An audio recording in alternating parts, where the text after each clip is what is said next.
Good morning and welcome to our ELA curriculum meeting for today. Thanks for being here. Today we're going to brainstorm some solutions and make a plan to answer this question. How do we get our students up to grade level, especially if they come to us and they're not at grade level?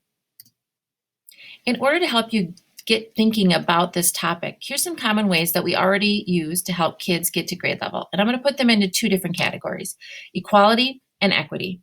In education, equality means that everyone gets the same. So in order to have equality, we must instruct and assess all students on the same grade level standards.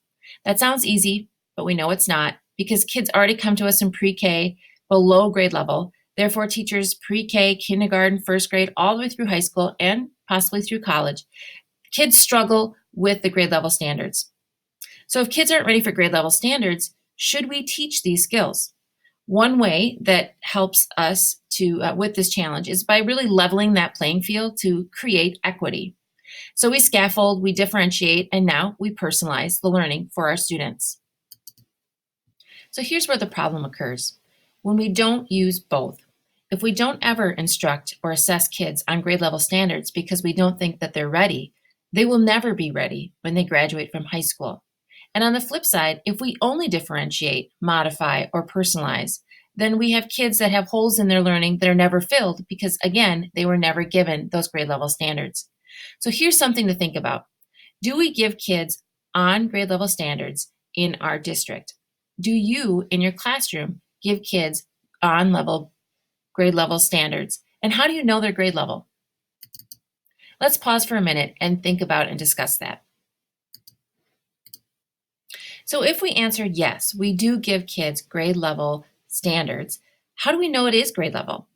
Do we know what an exemplary 10th grade essay looks like or an 8th grade reading assignment? Do we really know what a 12th grade level question about citing text evidence looks like? I'm going to tell you that when I was in the classroom, I didn't know. When I taught, I used my instinct, I used my experiences, sometimes I used the textbook. Back then I didn't use the internet as much, but right now I could Google it. But I didn't know what it looked like exactly, and I never went outside my classroom to really find out. This past November, I attended a day-long DPI workshop about equity and equality and about using high-quality instructional materials. And what I learned and experienced that day really made me question my philosophy, my core educational philosophy that I've been carrying around for these many years. I've always believed that it's okay to make your own curriculum as long as it was aligned to standards. And it was really the best way to prepare students. I've never followed a textbook and their activities and assessments, and really for a good reason. Until recently, most textbooks weren't that high quality. And even though the textbook companies said that they were aligned, they weren't always aligned to standards. But here's the question that was raised that day. What if they were? What if the textbooks were of high quality, they followed standards, and they were really grade level standards with grade level activities and assessments? Would we follow them, and should we follow them? During the afternoon of this workshop, we went over a new nonprofit organization called EdReports. And EdReports really, they look at materials, textbook companies, and they give those companies or the textbooks a grade in 3 areas. Are they aligned to standards? Do they build knowledge? And are they usable for teachers and students? One thing that EdReports does not do is that they do not actually evaluate the program on effectiveness. That is left up to us to do and to find out. However, it does do the preliminary work that we don't have time to do when we look at materials. They really find out, are they using those standards, and are those standards at grade level, and are the materials and the activities and the assessments, are they quality?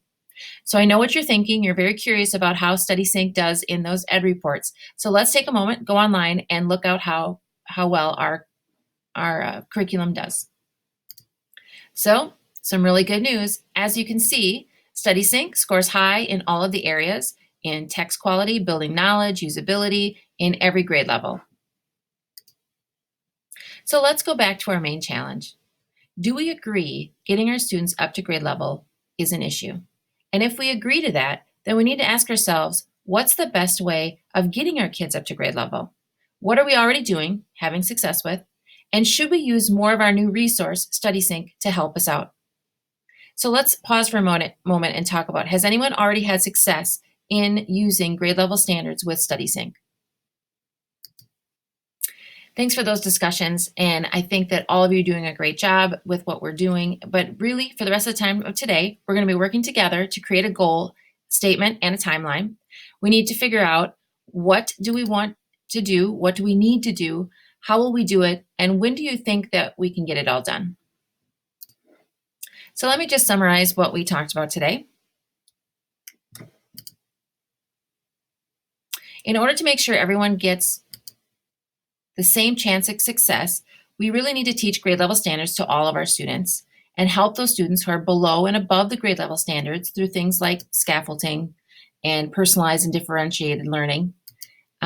So let's spend the rest of this time right now, and we're going to start putting this plan together, and then we're going to meet next PLC to check on how it's doing.